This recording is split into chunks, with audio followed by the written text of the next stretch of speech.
गौतम बुद्धांचे अनेक शिष्य होते, पण खोटं वाटेल त्यांच्या शिष्यांमध्ये एक गुंड सुद्धा होता, ज्याचं नाव होतं अंगुलीमाल. तर गोष्ट अशी की एकदा गौतम बुद्ध वैशाली नगरातून प्रवास करत होते. त्या परिसरात अंगुलीमाल नावाचा एक गुंड राहायचा.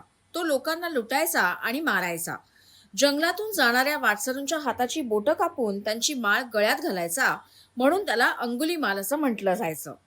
तर वैशाली नगरातून प्रवास करताना बुद्धांना काही लोकांनी सावध केलं.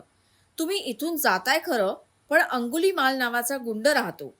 या परिसरातून जाताना तुम्ही त्याला कसं सामोरं जाणार? त्यापेक्षा तुम्ही इथेच मुक्काम करा. लोकांनी अडवण्याचा खूप प्रयत्न केला. सुरक्षेसाठी सोबत येतो असंही म्हणाले. पण बुद्ध एकटेच निघाले. बुद्ध जंगलाच्या दिशेने जाऊ लागले. बघता बघता अंधार पडला. तेव्हाच अंगुलीमाल त्यांच्या समोर येऊन उभा राहिला. बुद्ध अजिबात घाबरले नाहीत. अंगुलीमाल बुद्धांना म्हणाला, तुझ्याकडे जे काही असेल ते मला दे, नाहीतर तुला मी मारून टाकेन. बुद्धांनी शांततेत उत्तर दिलं, माझ्याकडे तर काहीच नाहीये. मी तर एक भिक्षुक आहे. लोकांकडे भिक्षा मागून पोट भरतो. तुला मी काय देणार? त्यानंतर अंगुलीमाल बुद्धांना मरायला तयार हो असं म्हणाला. बोल, तुझी शेवटची इच्छा काय आहे? त्यावेळी बुद्ध म्हणाले, झाडाची फांदी तोडून आण. अंगुलीमालने तोडून आणली. त्यानंतर बुद्ध म्हणाले, जा आता ती फांदी पुन्हा झाडाला जोडून ये. अंगुलीमालला राग आला.